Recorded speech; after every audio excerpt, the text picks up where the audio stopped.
ప్రియులారా, రాత్రికాల ప్రార్థనకు మిమ్మల్ని ప్రేమపూర్వకంగా ఆహ్వానిస్తున్నాను. దినమంతా ఆయన కాపుదలిచ్చిన దేవాతి దేవునికి మహిమ చెల్లిందాం, కృతజ్ఞతాస్తుతులు చెల్లిందాం, ప్రార్థిందాం. ముందుగా వాక్య ధ్యానాన్ని కలిగి ఉందాం. 7వ తేదీ అక్టోబర్ మాసం 2025 సంవత్సరం మంగళవారం దినంలో ఆయన ఇచ్చిన కాపుదలను బట్టి దేవునికి మహిమ చెల్లిందాం. మొదటిగా వాక్యాన్ని చదువుకుందాం. యాకోబు పత్రిక 1వ అధ్యాయము 2-3 వచనాలు చదువుతున్నాను. నా సహోదరులారా, మీ విశ్వాసమునకు కలుగు పరీక్ష ఓర్పును పుట్టించినని ఎరిగి మీరు నానా విధములైన శోధనలో పడినప్పుడు అది మహానందమని ఎంచుకొనుడి అన్నారు. ప్రియులారా, ఇక్కడ శోధనలో ఆనందము, దేవుని పరీక్షలో దాగిన ఆశీర్వాదాన్ని గురించి ఇక్కడ పత్రికలో మనం చూస్తూ ఉన్నాం. ఈ వాక్యం మన జీవితాల్లో కష్టాలకు క్రొత్త దృష్టితో చూడమంటుంది. మనం ఎప్పుడు కూడా యథావిధిగా ఆలోచిస్తున్నాం. బాధలు వచ్చినప్పుడు దిగులు పడాలని, సంతోషం వచ్చినప్పుడు ఆనందించాలని చూస్తూ ఉన్నాం. కానీ ఇక్కడ ఈ వాక్యము జీవితంలో కష్టాలను కూడా కొత్త దృష్టితో చూడమని చెప్తుంది.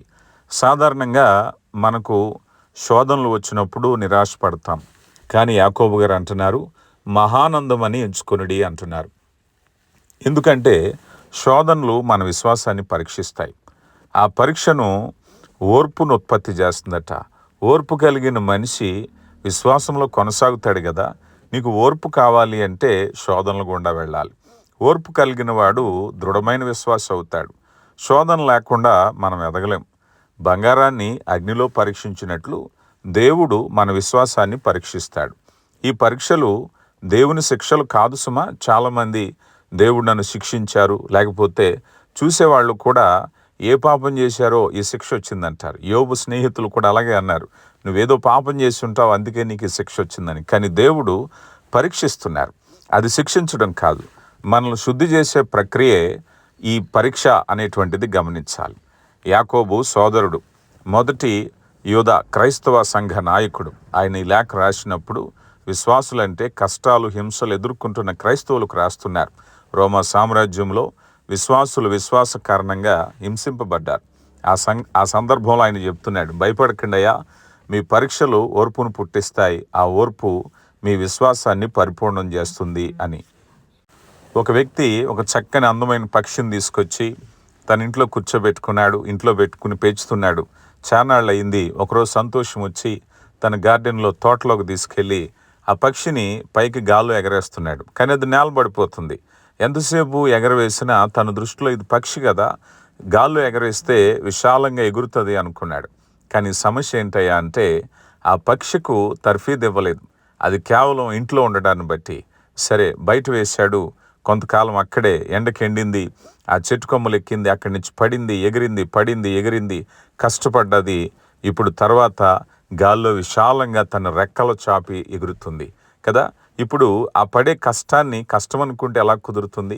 ఆ కష్టపడబట్టే గాల్లో ఎగురుతుంది. ఆత్మీయ జీవితాల్లో కూడా చాలామంది కష్టాలని, ఈ శోధనలు సరిగా అర్థం చేసుకోక దుఃఖపడుతూ ఉంటారు. కానీ నిజంగా నువ్వు ఆ లోతైన భావాన్ని కలిగినట్లయితే ఆ సందర్భాన్ని బట్టి నువ్వు ఆనందించగలుగుతావు. రోమీలకు రాయబడిన పత్రిక 5వ అధ్యాయము 3వ వచనంలో, అంతేకాదు శ్రమ ఓర్పును, ఓర్పు పరీక్షను, పరీక్ష నిరీక్షణను కలుగజేయనని ఎరిగి శ్రమలయందు అతిశయపడుచున్నాము. ప్రియులారా, గమనించండి, యాకోబు గారు శోధన ఆనందించమన్నారు. ఇక్కడ రోమ పత్రికలో శ్రమలయందు ఆనందించటము, అతిశయిస్తున్నాను అని చెప్తున్నారు. పేతురు గారు రాసిన మొదటి పత్రిక 1వ అధ్యాయము 7వ వచనంలో, నశించిపోవు సువర్ణం అగ్ని పరీక్ష వలన శుద్ధపరచబడి కదా, దానికంటే అమూల్యమైన మీ విశ్వాసం ఈ శోధనల చేత పరీక్షకు నిలిచినదై యేసుక్రీస్తు ప్రత్యక్షమైనప్పుడు మీకు మెప్పును, మహిమయు, ఘనతయు కలుగుటకు కారణమాయను. కనుక ప్రియులారా, శోధింపబడుతున్నావా, కష్టపడుతున్నావా? పరిశుద్ధాత్మ దేవుడు నిన్ను ధైర్యపరుస్తున్నారు. వాస్తవాన్ని గమనించుకో. అలాగే యోహాను సువార్త 16:33లో, లోకమందు శ్రమ కలుగును, ధైర్యంగా ఉండుడి, నేను లోకమును జయించి ఉన్నాను అన్నారు.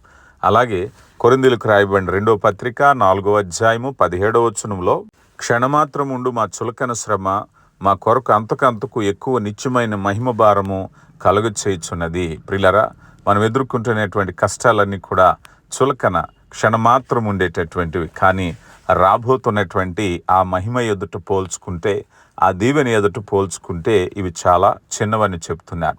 ప్రియులారా, కనుక దేవుడు మన జీవితాల్లో శోధనలు అనుమతిస్తారు, మన విశ్వాసాన్ని బలపరచటానికి, మన హృదయాన్ని శుద్ధి చేయటానికి. కాబట్టి శోధన వచ్చినప్పుడు భయపడకండి, అది మీ ఆశీర్వాదానికి మొదటి అడుగు అని పరిశుద్ధాత్మ దేవుడు తెలియపరుస్తున్నాడు. దేవుడు మిమ్మల్ని దీవించునుగాక. ప్రియులారా, ఈరోజు పరిచర్యలో గృహదర్శన కార్యక్రమంలో భాగంగా తాడేపల్లిగూడెము, భీమవరము, అలాగే అమలాపురం దగ్గర సూరాయి చెరువు ప్రాంతాల్లో గృహదర్శన కార్యక్రమం జరిగింది. మరి వచ్చే శుక్రవారం జరుగుతున్న అభిషేక ఆరాధన కొరకు ప్రార్థించండి. అవకాశం ఉన్న వాళ్ళు హాజరు కావాలని కోరుతూ ఉన్నాను. ప్రార్థించుకుందాం. ప్రార్థన. శక్తివంతుడైన దేవ, ప్రేమ కలిగిన తండ్రి, మహోన్నతుడా, ఈ 7వ తేదీ అక్టోబర్ మాసం 2025వ సంవత్సరం మంగళవారం దినమంతా మీ భద్రత, మీ క్షేమాన్ని, మీ కాపుదలను మాకు అనుగ్రహించారు. ప్రతి ఈవిని మమ్మల్ని అనుగ్రహించి పోషిస్తున్న దేవా, మీకే మహిమ చెల్లిస్తున్నాం. ఈ శ్రేష్టమైన సమయంలో నాయన విశ్వాసంతో మీ పాద సన్నిధికి వస్తుంటుండగా కృపచేత నింపండి. దినమంతట్లో ఇదిగో నాయన బిడ్డలు కష్టపడ్డారు. ఎటువంటి అలసట, బడలిక దరిచేరకుండా చక్కని విశ్రాంతిని దయచేయండి అయ్యా. ఎటువంటి పీడకల, నిద్రలేమి లేకుండా, అలసట లేకుండా చక్కని విశ్రాంతిని దయచేయండి అయ్యా. ముఖ్యంగా దినమంతట్లో తలంపు వలన, క్రియ వలన, మాట వలన మీకు విరోధంగా పాపము, అపరాధము చేసినట్లయితే మన్నించండి, సరిదిద్దండి. ప్రేమ కలిగిన దేవా, మీ కృపచేత నింపండి.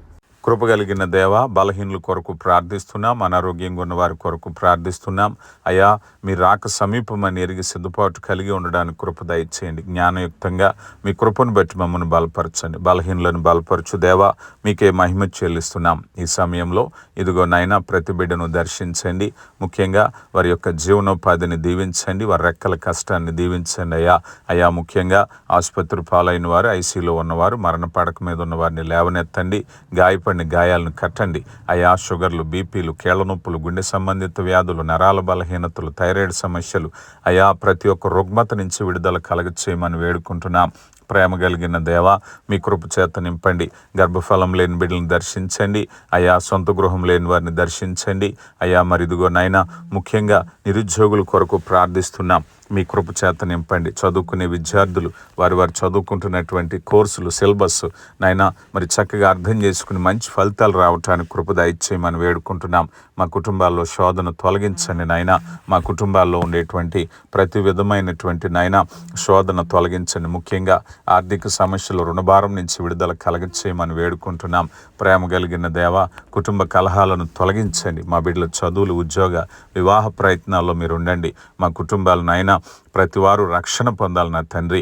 మా కుటుంబంలో అందరూ నాయన మీ కృపను పొందుకోవటానికి సహాయము దయచేయండి. ప్రేమ కలిగిన దేవా, మా యవన బిడ్డల సత్ప్రవర్తన కొరకు ప్రార్థిస్తున్నాం. మీ కృప చేత నింపమని వేడుకుంటున్నాం మా తండ్రి. నైనా మరి సమయంలో మా దేశ రక్షణ కొరకు, మా రాష్ట్ర రక్షణ కొరకు ప్రార్థిస్తున్నాం. కృప కలిగిన దేవా, ఆశ్చర్యకరమైన మీ ప్రేమను బట్టి వందనాలు.